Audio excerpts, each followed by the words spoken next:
World cup से पहले पूरे पाकिस्तान में हलचल मच गई। मोहम्मद आमिर ने आज इंटरव्यू में इंजमामुल हक से माफ़ी मांग ली है। रो पड़ा कि मुझसे पहले बहुत गलतियां हुई हैं, जो मेरे बयान आए हैं मैं उन सब से माजरत चाहता हूं। मेरी आंखों में भी आंसू आ रहे हैं, प्लीज़ आप मुझे माफ़ कर दें और मुझे सिर्फ एक चांस दे दें, मैं पाकिस्तान टीम में खेलूं और भारत में जाकर इंडिया को हराकर वर्ल्ड कप जीतूं। ये मेरी आखिरी ख्वाहिश है। जिसके बाद इंजमामुल हक ने आज ये बाकायदा ऐलान कर दिया है कि हसन अली की जगह मोहम्मद आमिर को हम पाकिस्तान टीम में शामिल करने का बाकायदा ऐलान करते हैं। जिसके बाद मोहम्मद आमिर का इंटरव्यू में कहना था कि मैं इंजमामुल हक का शुक्रिया अदा करता हूं कि उन्होंने मुझे ये मौका दिया और ये मौका मैं कभी भी अपने हाथ से नहीं जाने दूंगा। मैं इंशाल्लाह अच्छी परफॉर्मेंस दिखाऊंगा।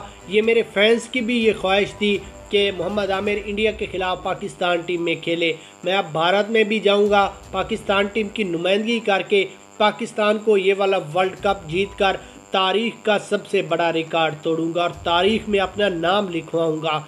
जिसके बाद मोहम्मद आमिर का मज़ीद कहना था कि मेरी आंखों में इस वक्त आंसू झलक रहे हैं। मैं फैंस का, PCB का, सबका शुक्रिया अदा करता हूँ कि उन्होंने मुझे ये मौका दिया है।